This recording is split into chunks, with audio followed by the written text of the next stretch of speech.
Hey guys, T-Bull here. Today I got a game in the Wichita for you. I got Einstein. He's who I run on the American heavy cruisers. You can really run either commander on all these American cruisers. I just think Norm Scott works better on the light cruisers, at least how they're currently configured. And Einstein I prefer on the heavy cruisers. I don't like to switch builds, every time I pick a new ship to play. So I try and pick one build and then set it and forget it for the line. Anyway, here we have a match on Estuary Domination Mode. We're south of D. Unfortunately, the guy pictured on the right of the screen decided he did not want to play this game, so we are in a one destroyer per team game. Our destroyer is buffing his Dewey. So that's not going to help us win. In fact, we're probably not going to win. I'll give you a little bit of a taste of foreshadowing there. However, we do wind up with the top score in the game for both teams despite not having the win bonus, 50% bonus to the score at the end. So this is a pretty solid Wichita game. Hopefully you guys enjoy it. We're going to be moving into position. I want to play over here on these islands. Now this is only effective over here if we have spotting, which of course is going to be minimized this particular match. Odin pushing in very aggressively on this side. Now the Wichita, if you've played Tier 7 at all in like the last two, neither of those guys look like they're moving right now. If you played Tier 7 at all in the last, 2-3 months, you know this thing's a tough son of a gun to deal with. Odin, we don't want to get too close to it though. Of course, battleship guns, particularly German battleship guns, get more accurate the closer you get to them, and he has the torpedo threat. American cruisers do not have torpedoes, at least beyond Tier 4, so that's a disadvantage. We don't ever really want to be taking these American cruisers point blank range, at least not in most situations.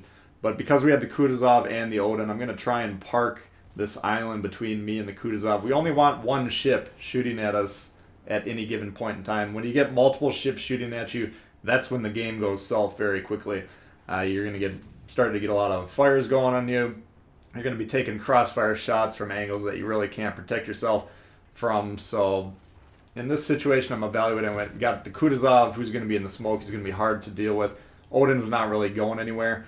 But if we back up here, the idea is the Kutuzov will have a very hard time hitting us. Minimal shots to take.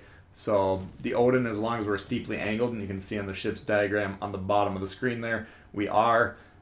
He's going to have a hard time dealing a lot of damage with us. He'll get some little scrape damage here and there, chipping off the paint every time he blasts those guns, but in general, we're not going to be taking citadels. We're not going to be taking massive shots.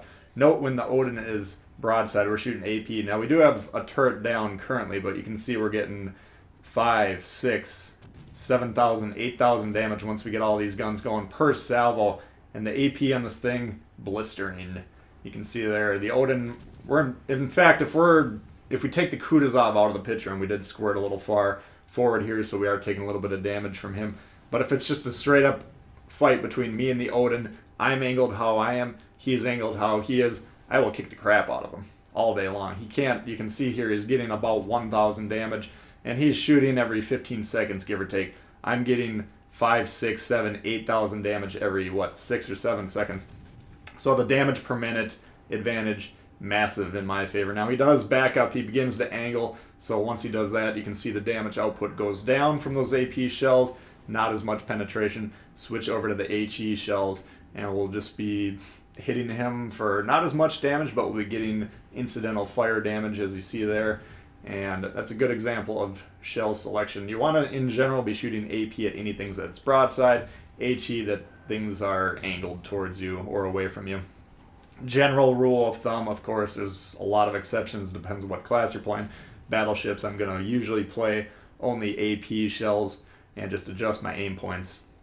Anyway, we take down the Odin with a little bit of help from our team. Now we have the Kutuzov. He's feeling a little bit of pressure, and he might not.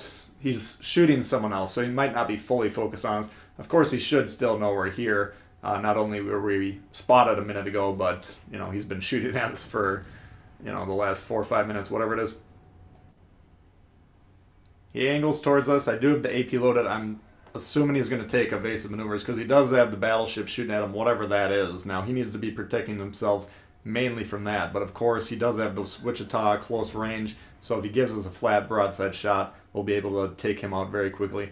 Cleveland comes around the bend, though, and we haven't seen him yet. He ends up having a pretty good game, and he'll be our final encounter for the match. But we're trying to scare him off there, waiting for this Kutuzov to go more broadside. He does angle towards the battleship, and we get the AP and the guns, fire away, hit him with one Citadel there, as we see, and now he's kind of forced to, again, angle against or away from us. So by creating these crossfires with the battleship, we're making it extremely uncomfortable for that guy where he really cannot physically protect himself by angling his armor. So a pretty good example of spreading out from the other threats on our team, creating those crossfire opportunities, and wrecking those ships. So the Odin went down just because he was broadside against an angled Wichita, trying to out DPM us. That's a losing proposition.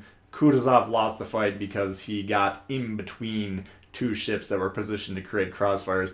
Both of those, pretty good examples of what you want to be doing out there. Cleveland. Now, a lot of players are going to chase this guy up to Timbuktu. I'm still trying to drive him out of the base, but we need to get on D, so that's my main objective there. We're going to be shooting at him. Of course, he's currently unspotted. If he wants to fire his guns, he will become spotted again. We can continue to return fire. Cleveland will probably win in a straight-up DPM fight, if it's just an HE battle, but our shells have better velocity at range, so we can hit him easier. You can see how easy it was to dodge there once we saw those shells. And the armor schemes on the Cleveland not nearly as effective as the Wichita. So he needs to be pretty afraid of us in a straight-up fight, just like we need to respect him as well. But now that we've driven him off, we're going to get on D, we're going to capture that, and as we're doing that, we're evaluating the map, what needs to be done. You can see red heavily overloaded on the western side of the map. Cleveland's really the only ship that's left over here, at least that we know about. But again, he's not affecting the game currently. All he's really in position to do is try and help reset D. But he doesn't have a spotting advantage here, so he needs to come within our range to spot us. And of course, that's going to subject him to return fire. So rather than chasing that ship off, especially ignoring the cap, that would be catastrophic. You can see they have two caps, we have one. So the longer the game goes on, the bigger the differential in score is going to be passively in the background. So we cannot allow that to happen. We at least need to even up the cap count. So we're going to do that first. Cleveland does pop up here. Again, I'm fine if he resets us. If this takes a couple minutes to do, fine, but we can just keep driving this guy off. The further we get him back, to the north of the map, the less relevant he is. Again, another shot coming in. If you saw the diagram, as soon as he launched, we began turning. Even when we're zoomed in there, you want to begin immediately turning away from that. And those floaty shells, yes, he gets us there, but not before we capture the base.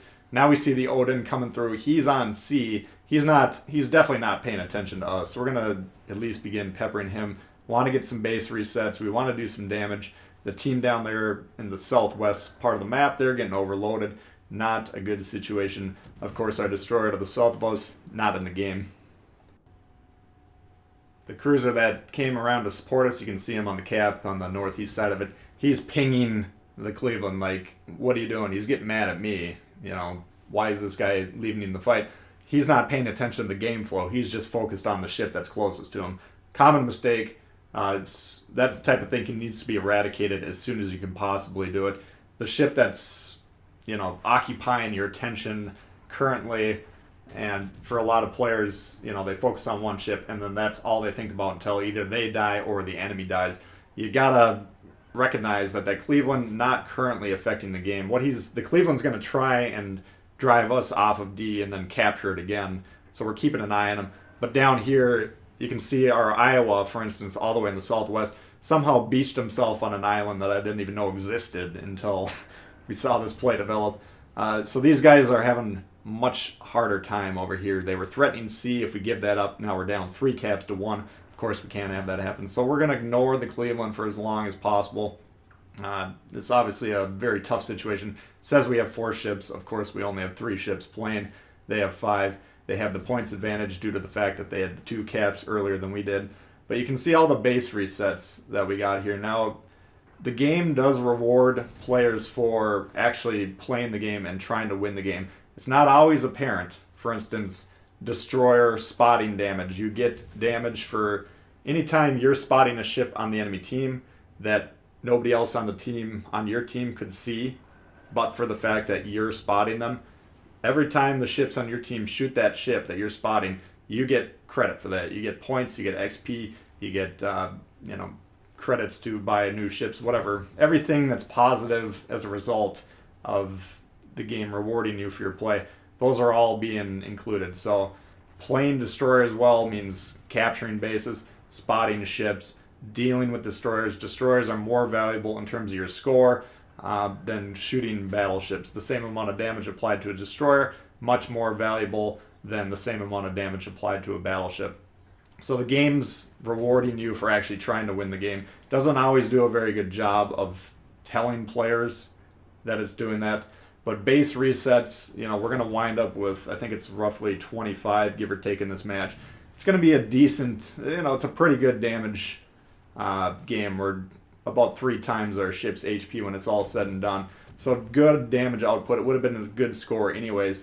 But if you want to get these games where you're on the losing team and you're actually scoring the best out of the entire lobby, again, without that 50% win bonus, playing the game, trying to win the game, those scoring opportunities that are present in the game, and we got a base capture as well, that's also very valuable in terms of score. All that stuff is going to boost your performance overall. It's going to, number one, boost your win rate because they're actually trying to win the game, and you do get that 50% win bonus whenever you do win.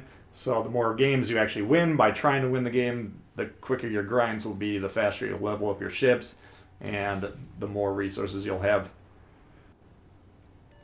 Anyway, this Jervis getting back into the game, he's been making the mistake. A lot of times destroyer players, when they see a ship that's fighting like a battleship or a cruiser, they'll chime in with the guns when it's not really a good situation.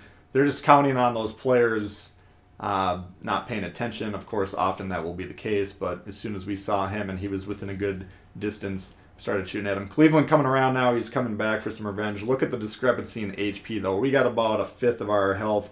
He's got about 80%, 4/5 of his health. So we're at a major disadvantage here right off the bat. Pay attention to both ships' angles though. I'm just basically trying to point very steeply at him. He's going to be shooting a mix of AP, HE.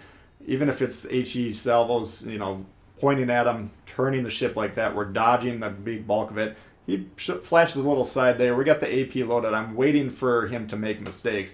He's going to be very tempted to get those back guns into play, trying to get full damage output. The more he does that, the more access we have to the sides. After getting clunked there, though, he's going to tighten up the angle. Probably should switch to HE right now, and we do. Try to shoot the guns with that last AP salvo. And then this player right here, I should lock the guns to the right-hand side of the ship, probably load AP, kind of aimed at the waterline, and then try and go for this drive-by. This is a poorly executed drive-by where, I thought I could get one more shot off before it actually, we actually perform that drive-by like that. But once you go by a ship like that, your guns, the turret-verse can't keep up, so you'll never actually get the shot off. You see, we fired the one rear gun, but we weren't able to aim it, and it actually went right over the ship. So, poor execution in that drive-by there, but pretty good game overall, I thought. We'll see in the scoreboard, though, at the end here. It's reflective of us defending those bases, basically. So, wanted to put that out there for you guys so you had good examples of how playing the game, trying to win the game, will give you great scores at the end of it. Hopefully you guys did enjoy that one. If you did, please hit the thumbs up. If you're new to the channel, consider subscribing. Lots of World of Warships coming all the time. Questions, comments, leave below. I do love to hear from you guys. We'll see y'all later. Peace.